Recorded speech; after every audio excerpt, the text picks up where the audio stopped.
Hello，歡迎嚟到煮飯單位。今次同大家整一個高纖全麥香蕉蛋糕，咁就會用到一種嘅全麥麵粉，叫做 Whole Wheat Spelt Flour。唔知你有冇聽過呢？如果你中意睇呢類型嘅煮食片，就記住 subscribe 同埋撳埋隔離個鐘仔啦。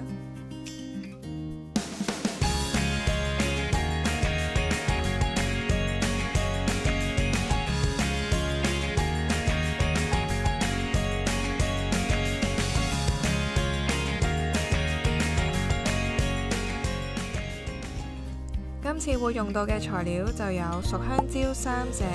橄欖油1/3杯，或者其他植物油都可以嘅。楓糖漿155克，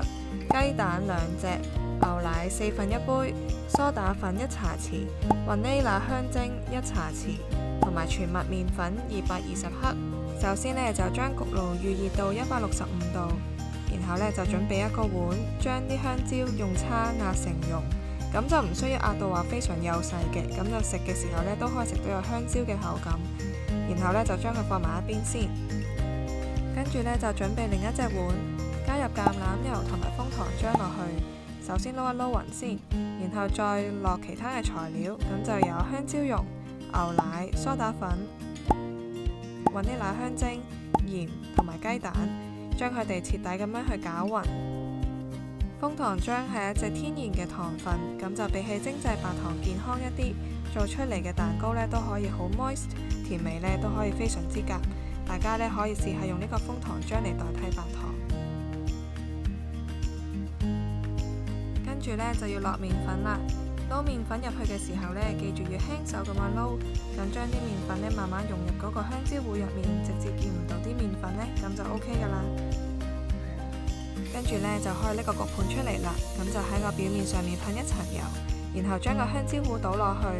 然後將個表面呢整平一啲，咁就可以放落焗爐度焗55至60分鐘噶啦。大概1個鐘之後呢，就可以用支牙籤吉一吉個蛋糕，牙籤掹出嚟係乾淨嘅話呢，咁即係個蛋糕已經焗好噶啦，咁就可以放喺個架上面攤凍，等到完全凍晒之後呢，就可以將佢切片啦。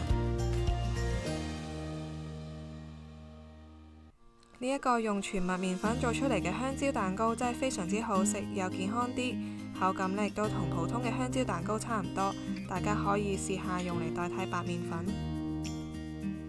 想知道多啲關於全麥麵粉同埋普通麵粉嘅營養分別，就記住 follow 心燕營養嘅 Facebook 同埋 Instagram， 當然都唔少得高 Kili 啦。希望你哋中意我呢個分享，記住 like、share 同埋 subscribe 我哋啊！多謝收睇，我哋下條片再見，拜拜。